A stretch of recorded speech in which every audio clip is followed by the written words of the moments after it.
Welcome once again to my mathematically minded minions. Well, tonight we're going to look at the effects of changing the k in the graph of f of x equals a times the quantity x minus h squared plus k. So we're looking at it here in vertex form again, but we've looked at this before. We've already changed the a up here. We've already looked at what happens when we change the a, and we said, well, when we change that a value, we know it makes it get wider or it gets narrower, depending on what that a is. If a is a number that's bigger than 1, then it's going to get steeper. It's going to get compressed horizontally. It's going to get stretched vertically. It's going to get steeper. If that a is a number that's between 0 and 1, then we know that it gets wider. Okay, it gets stretched out horizontally. It gets squashed vertically. It gets pressed down from the top, so it suddenly gets a lot wider. And then we've also looked at what happens when we change that h. When we change that number inside of the parentheses, and we said, hey, if it winds up being x minus some number, we know that that minus means we're going to shift this thing to the right. It's going to take our parent function and just move it to the right some. If it winds up saying x plus some number, we know we're going to shift it to the left, so we've looked at that. Now tonight we're going to look at what happens when we change this k value up here. When we change this number here that's outside the parentheses, number at the end. So we've already looked at it, and we said in our parent function, really, the a is 1, we start off. And we said in our parent function that we have x minus that h is 0, because we start off by not moving anything. So we're going to look at this function, f of x equals x squared plus 0. It's just our parent function. We know it's the same thing as doing 1 times x minus 0 squared. And we're just not going to have, everything's going to be, we multiply by a 1 there, because we know in multiplication we always start with a 1. In addition and subtraction, we always start from 0. So that's the reason 0 is for the h and the k. So let's go ahead and let's plug in our values here. Let's get our parent function out of the way and go ahead and start. So if x is negative 2, that means we've got negative 2 squared. Negative 2 times negative 2 is positive 4. 4 plus 0 is 4. Okay, what about if x is negative 1? Negative 1 times negative 1. Negative 1 squared is just 1. And 1 plus 0 keeps us at 1. What if x is 0? Well, 0 squared, 0 times 0 is 0, plus another 0 out here is still 0. It doesn't change anything. What about 1? Well, x is 1. 1 squared is 1. 1 plus 0 is 1. We know we've got our symmetry now. We should have this parent function down. What about 2 squared? 2 times 2 is 4. 4 plus 0 is 4. So here again, we know there's our vertex. Here's our symmetry as we're going here. Let's go ahead and plot our points. We know it's at 0, 0. We know it's at 1, 1, and negative 1, 1. We know it's at 2, 4, and negative 2, we're at 4. And we know at 3, we're at 9. And at negative 3, we're at 9. We've got this parent function down. We should be able to plot these points just about in our sleep now. So there's our parent function. There's where we start. The base quadratic opening up. Vertex is at 0, 0. The line of symmetry is at x equals 0. It opens up. So here we go. Let's jump in here and let's go ahead and let's look at our first one of a change. So let's go ahead and do f of x equals x squared. So we've got x plus 0. 0 is our h. Plus 2. So we're going to plug this in. So if you want to go ahead and hit pause right now and go ahead and fill out the table, you should be pretty good at filling out the table. See if you can find the vertex axis of symmetry, and then we'll walk through it together and actually look at this. Okay, well, welcome back. Let's go ahead and let's plug in these numbers. Well, if x is 2, so now we got 2 squared. 2 times 2 is 4. Plus 2 means we're at 6. So our f of x value is at 6. Well, what if x is 1? So we got 1 squared. Well, that's 1. Plus 2, we're at 3. So we got the point 1, 3, 0.26. All right, well, what if x is 0? So we got 0 squared, which is 0 times 0 is 0. Plus 2, 0 plus 2 is 2. So we're at the point 0, 2. Negative 1. Negative 1 squared is just 1. Plus 2 takes us to 3. Oh, I can see our symmetry already. What about it? 2. 2 squared is 4. 4 plus 2 is 6. So we can see right now, hopefully we're turning around and we're starting to see this symmetry as it's popping up here. Let's go ahead and graph these points, plot these points. So at 2, we're at 6. 1, 2, 1, 2, 3, 4, 5. 2, we're at 6. At 1, we're at 3. 1, 1, 2, 3. At 0, we're at 2. 0, we're at 2. At -1, we're back up to 3. At -2, we're back up to 6. Hey, if we want to plug in some numbers, what about at 3?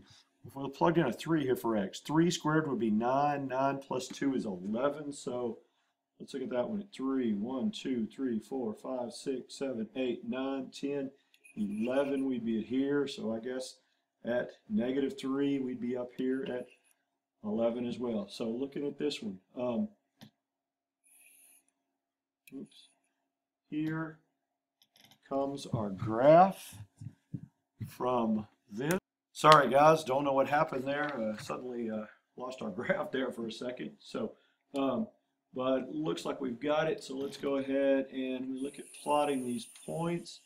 Here's what we look like here. So those points are plotted. Well, it's quite interesting. We can see where our symmetry is. We can see our axis of symmetry. We can see that that fits there. Let's look at our vertex now.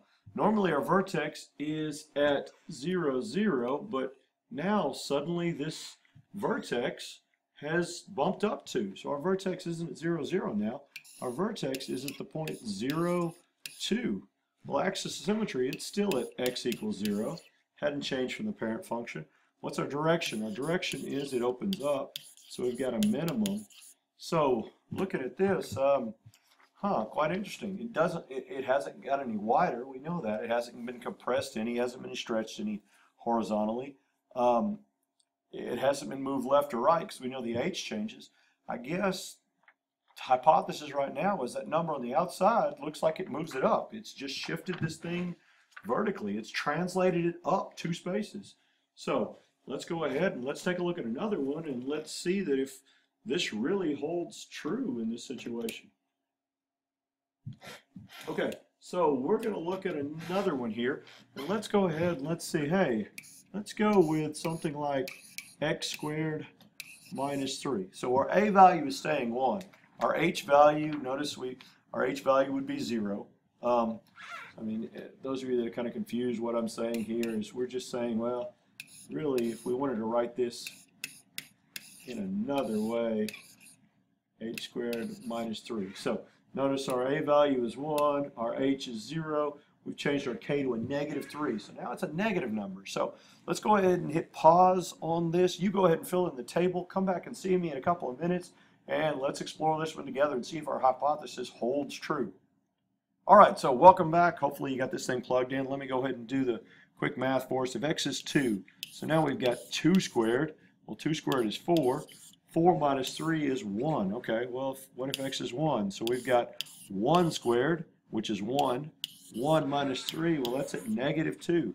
All right, what about 0? So we've got 0 squared. Well, 0 times 0 is 0.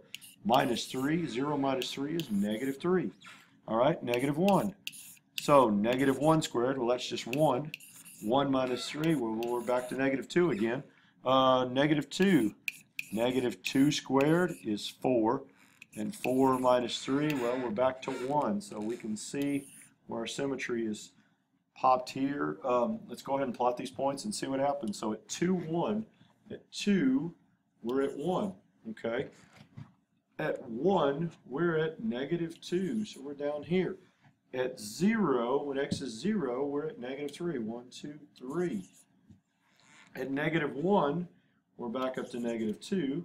At -2, we're back up to 1.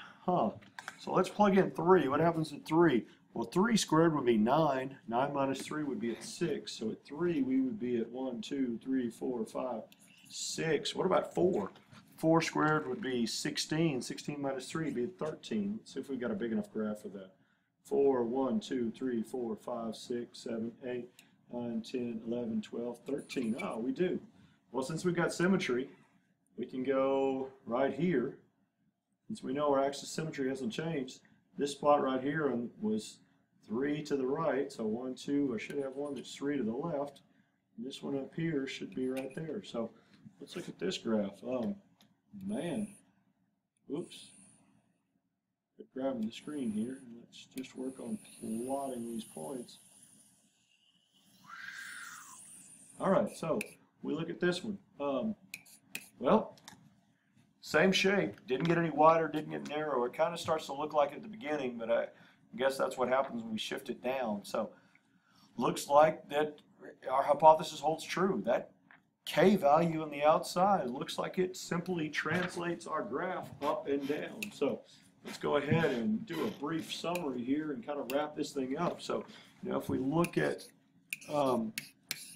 f of x equals a times, oops, let's get our x in here first, x minus h squared plus k. When we look at this, obviously that a, we said that a value, what does it do? Well, it stretches, okay? It stretches things up and out, okay? Depending on whether that number is greater than 1, it makes it narrower. If it's less than 1, then it's going to stretch it that way, whether it's going to stretch it horizontally or vertically. And we said that h value translates everything left or right, depending on what that number in there is, okay? Translates it left if we've got,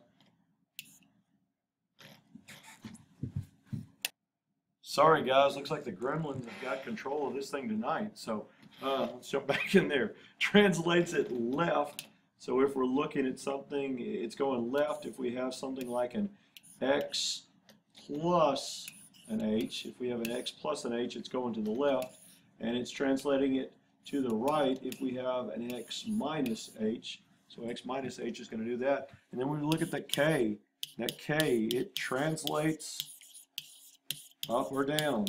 It translates up or down. So, and it's going up if it's a plus k goes up, minus k goes down. So hope this kind of clears everything up for you. If you're not sure, go back and watch the video again.